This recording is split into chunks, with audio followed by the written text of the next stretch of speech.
And then the next thing you know was March of 2000, which was the dot-com crash, which literally wiped out 75% of our competitors in 90 days.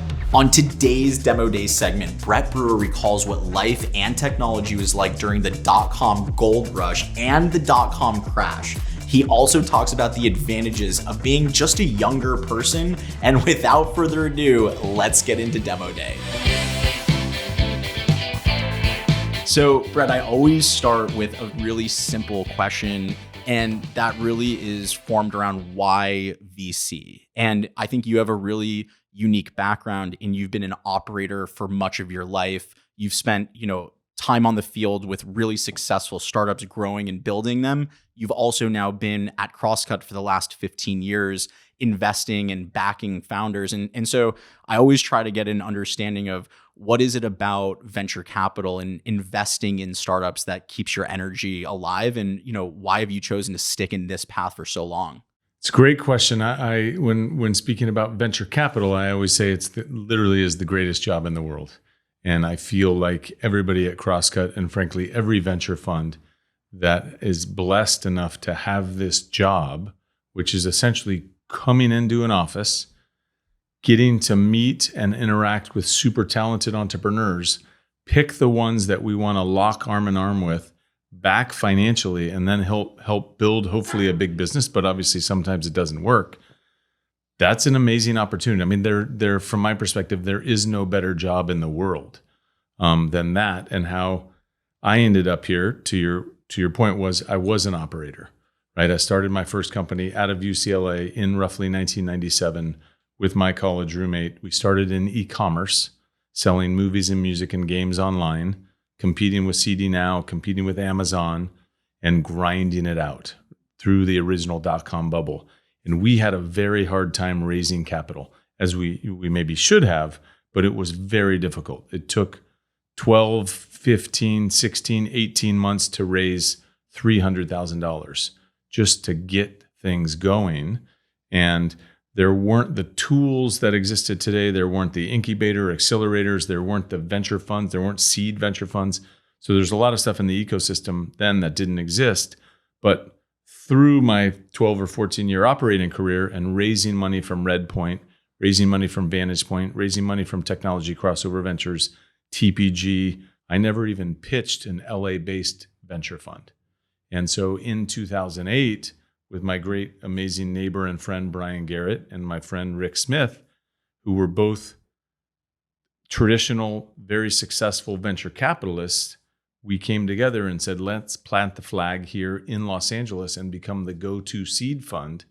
I had lived it as an operator and knew there was a huge gap in the market where there just wasn't a entrepreneur-friendly facing venture fund in this market. And so that's where it all started. 150 investments later, 5 funds. Here we are plugging away. I just came from the office.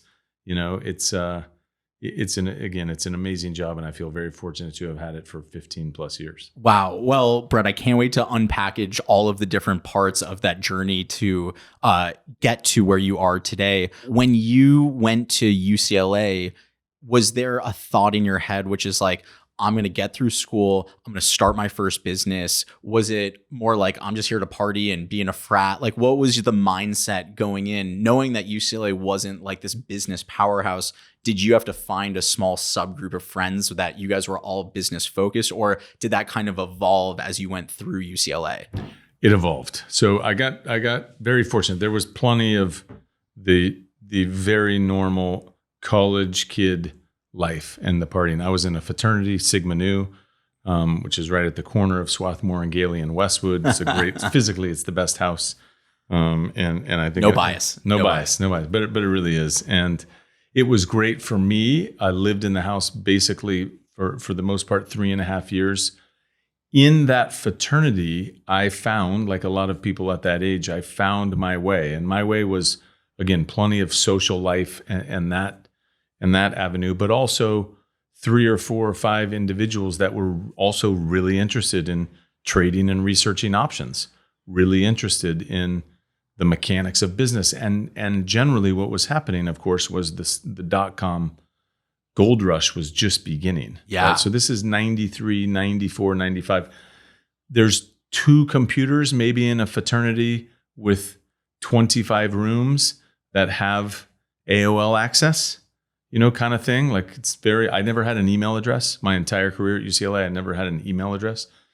Things changed pretty soon after December of 95 when I graduated, but I never had an email address. So it wasn't like people were on computers and we were online. There were, again, a couple computers.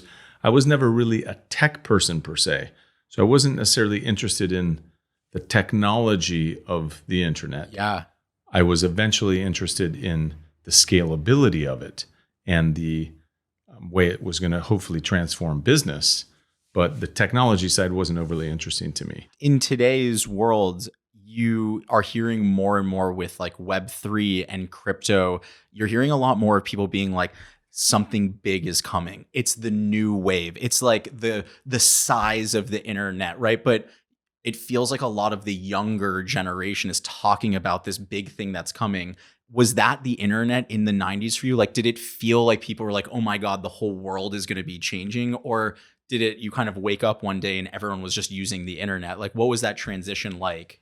It was probably in between those. It wasn't that obvious that it was going to be quite so transformational as the internet is. What was obvious to me, at least, and to my roommate Brad, and to several others in our fraternity, was if you were an entrepreneur, if you were going to graduate from college and try to start a business, there was really only one category to attempt that. Okay. Right? It was new. It was transformational. There was capital going into it.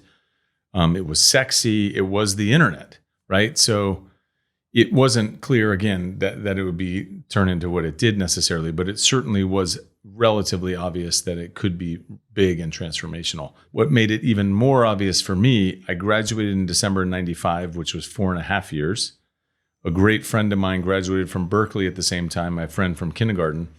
And we decided to travel around the world. Yes. So that took quite a long time. We went through 25 or 30 countries. By the time I got back to LA, even in that amount of time, 9 or 10 months, it was a noticeable difference just how many people had email addresses, how many people were talking about buying something online, buying airline tickets, even the first of their kind. There was a couple like dating sites and stuff. So that's where it became very obvious that this was the category to attempt to start a business. Now, before jumping into, you and your roommate actually starting this business, I did want to ask you about your travel, because I think that, right now there's so many people that feel like right when they get out of school, they're seniors at college and they're about to get out. And so many of them feel like I have to immediately jump right into my career and get a job. And like, if I don't do that, I'm going to lose out. And then there's another part of the kind of ethos or culture, which is around like go and see the world and travel and experience new cultures that maybe you haven't been able to.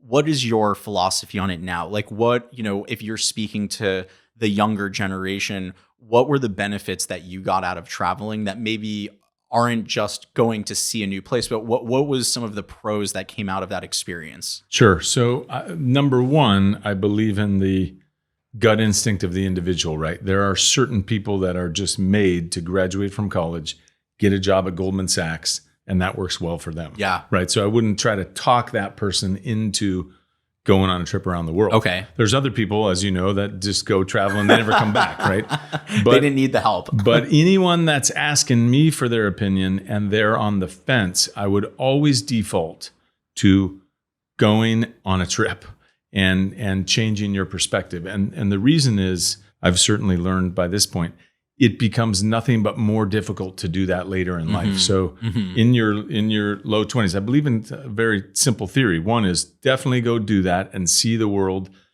It's transformational, as we know. Nothing changes your perspective faster than putting yourself in Thailand, putting yourself in Cambodia, putting yourself in Nepal, putting yourself in X, Y, and Z, right? Number two, and what ties into the entrepreneur side, I have a lot of people asking me, I want to start a company, but I feel like I need to get my law degree first. I want to start a company, but I feel like I should work at Goldman for a couple years. I feel like I should work at Bain. The again, depends on the individual and knock yourself out. And certainly there's nothing wrong with experience. But generally speaking, it is much better from my perspective to attempt and fail as a younger person than get 5, 6, 7 years into your career. You're now working at Google. Mm-hmm. You've got that Google salary. You're used to it. You've got a certain apartment or condo. You got your BMW. And you think, wait, I don't want to start a company now. Like, you mean I have no salary for 12 months while I raise the money? And then I have this small salary, even if I raise a seed round? Yeah. And all that stress, like, I'll wait. And next thing you know, 10 years go by. 10 years go by, right? So I'm a big fan of the advantage of youth and frankly, of the simple concept of if you start, it sounds kind of funny, but if you attempt something when you're already kind of on the bottom, you don't have anywhere to go. That's how I always looked at it. I lived in 5 guys from the college fraternity moved down to Manhattan Beach. I converted part of the kitchen with plywood and made it my bedroom. So I paid the least amount of rent, $265 a month. And that's where I lived for really 3 years in that house and another very similar setup, which was actually a closet in the next house. But the point being, I was already I was the low man on the totem pole. I was in the living literally in an actual closet. If the business didn't work, the business didn't work. I would start another one, right? I just think that's when you look at most, great entrepreneurs, that's how it has to happen. It's not after a 10-year run at Bain or a 15-year run at Goldman that you magically wake up one day and say, I want to change the world. And now when you came back from your trip, what was the state of technology in California or let's use California because you've been traveling, you've been seeing the world, having the best time with one of your best friends. And then you come back and you're like, okay, it's time to get to work. It's time to do something. What was those first couple of months like? And I know you said it took you a long time to get funding. What was like the state of technology or the state of like what you wanted to get accomplished back then? To show the state of technology, and I do find this fascinating, when I would be in Cambodia or we'd be in Nepal or some of these different places and kind of communicating with the friends that were back at school at the fraternity, that was all done via faxing. So I would literally write a letter and I'd say the little update to this person and that person. I'd say, I saw this or that and try to make it personal. And then it would actually send a fax. And the fax would go to Kinko's in Westwood.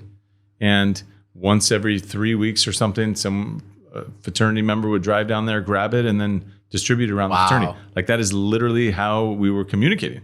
And email, again, it existed, but obviously not where UCLA college students and one recent grad would use it. So that was the state of the union. Like this was very considered cutting edge, just purchasing something online. And to show you, once we got a little traction and we launched the company, the original name of the business was eUniverse. Yeah. I spent forget about the fundraising side of the equation. I spent most of the first 2 years traveling across the country talking about e-commerce and talking about why e-commerce was safe. And I would be in these rooms with 50 people to 150 people that were, half of them were there for the free lunch, but they would ask questions. They would say, I don't feel comfortable putting my credit card in there. And I'd say, okay, I understand that, but you do give your credit card at the pizza parlor to the 16-year-old. You give your credit card at the gas station to the 18-year-old. This is really the exact same thing, but better because it's all done through a computer and it can at least be tracked if something's happened to your card. You're literally just giving your card number in these other places.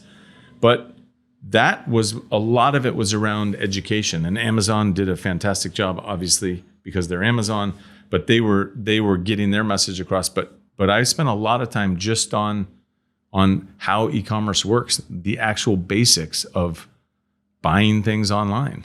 And I would imagine, not to jump too far ahead, I would imagine that that's part of like what your magic, your own magic is your ability to empathize with founders you meet, because like you've been through the trenches of trying to establish new technology, and so as you're meeting new founders, you can almost put yourself in their shoes of like, okay, am I like the old person now that's saying that's never going to work, or are you able to like really like understand the new technology they're presenting to you? Yes. And the other side that is very easy to empathize with is the fundraising side, right? Because we never had an easy path. Even once we went public April of 1999. We raised very little capital, but we did get public, and that was the main purpose. We then did a series of acquisitions, and then the next thing you know was March of 2000, which was the dot-com crash, which literally wiped out 75% of our competitors in 90 days. Wow. And that's the thing today in 2022 that's kind of hard for people to get their arms around. But it wasn't like the global financial crisis. It wasn't like this period we're going through at the moment where it was a pullback across the board, or it just made fundraising more difficult. It was a full-scale stop. There is no more capital that is going to go into this category. Combine that with businesses that in lots of cases had no revenue and no revenue model. Their entire business was, well, if we can raise $50 million at a $200 million valuation, next thing you know, if we can raise $100 million at $1 billion valuation, that is our business, and then the music stops and they have 380 employees. They're throwing huge parties and events and they don't really have any revenue. They are literally gone in 45 days. They're gone in 90 days. And unlike the kind of recession pullbacks that have happened since the dot-com crash, the dot-com crash lasted a long time. I mean, it was years with an S. It was 2001, 2002, 2003, where these big conferences that previously were like Web3 conferences today, where they're high energy and lots of stuff happening. Those same conferences were depressing. They were people walking around with a business card saying, if you know anybody that's hiring, please let me know. I mean, no money was coming into the category. Fortunately, eUniverse, and it's a good lesson for the entrepreneurs that are listening in, because we never had access to $50 million, $100 million rounds, we always had to be focused on revenue. We always had to be focused on building an actual business. In our case, it was selling movies and music and games online, which I will admit is an extremely difficult business, but it is a business. You are bringing in revenue. And so when the dot-com crash happened, to us, we said, well, this is clearly a huge change and this is not as good as it was, but it's not that much different. We're still selling things to these consumers. We're still figuring out marketing. We're still figuring out how to get them to come back multiple times and buy more things. It's not that much different, where, again, lots of these high-profile competitors were just gone. If you and a friend today wanted to start a business like Intermix, you could get a website up and running, Squarespace or this or that. It had to have been so much different. So bring us back to like, you're settled from your trip, you're traveling. What was the origin story? Were you like, what was your friend's name? Was it Brad? Like Brad, like you and me, buddy. Like what was the problem that you saw? And then what were your kind of first steps, knowing that you couldn't just log into WordPress and launch a site? Like, how do you actually get a business like that running in the late 90s? Great question. Everything was significantly more difficult than it was today. Yeah, you're like you're talking about marketing, and it's like, well, there's no Facebook or Instagram, so like everything is. Yeah, like now there were. This is 1997, 1998. So AOL is on fire. There are internet businesses that are working. Amazon is working. So there were business models that we could follow. But truthfully, if you just look at technology-wise, we were everything was difficult, and we weren't even cutting edge, by the way. We were just literally trying to block and tackle.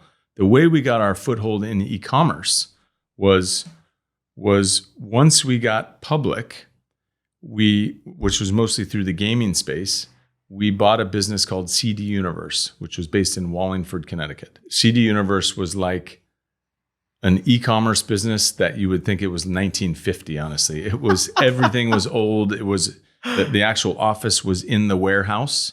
in Wallingford, Connecticut. And it was a pick, packing, shipping warehouse where we would buy the CDs and everything, have it shipped there, pick the individual order and send it off.